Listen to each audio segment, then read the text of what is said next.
भाजपची सत्ता नवी मुंबईत आलेली आहे, हे भाजपच्या पॉप्युलरिटीच्या जोरावर किंवा त्यांच्या प्रभावाच्या जोरावर आलेलं नाहीये. गणेश नाईक यांच्यामुळे आलेली आहे. लक्षात घे, गणेश नाईक किती पक्षात होते? आधी शिवसेनेत होते, तेव्हा नवी मुंबईमध्ये शिवसेनेचं राज्य होतं. त्यानंतर ते राष्ट्रवादी काँग्रेसमध्ये गेलं, तेव्हा राष्ट्रवादी काँग्रेसचं राज्य आलं. आता भाजपला गणेश नाईक यांची मदत नवी मुंबईत घेऊन बहुमत मिळवावं लागतंय.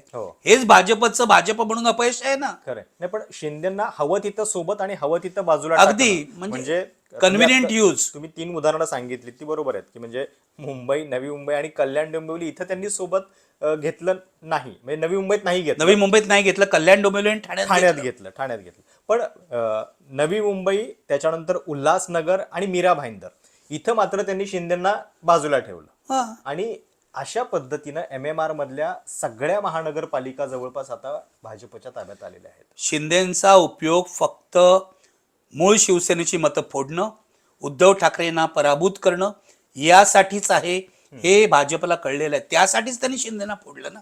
खोके एवढे दिले कशाला? खोक्याचं राजकारण केलं कशाला भाजपने?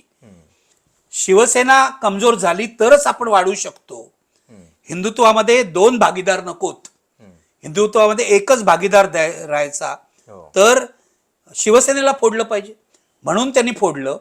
त्यावेळेला बघितलं आपण काय झालं फोडल्यानंतर.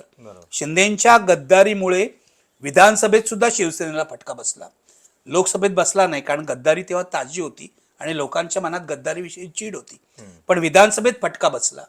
पण तरी सुद्धा त्याही वेळेला मुंबईमध्ये शिंदेचा प्रभाव नव्हता. मुंबईमध्ये 10 जागा उद्धव ठाकरेंच्या आल्या, शिंदेच्या कमी होत्या, हे लक्षात घ्यायला पाहिजे.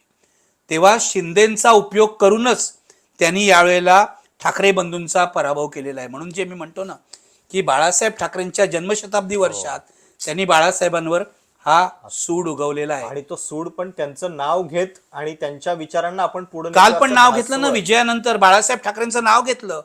अरे तुम्ही का घेताय बाळासाहेब ठाकरेंचं नाव? तुम्ही सूड उगवलात त्यांच्यावर. तुम्ही जर बाळासाहेब ठाकरेंशी प्रामाणिक असता तर तुम्ही उद्धव ठाकरेंना सांभाळलं असतं, त्यांचा अपमान केला नसता बाळासाहेबांच्या मृत्यूनंतर.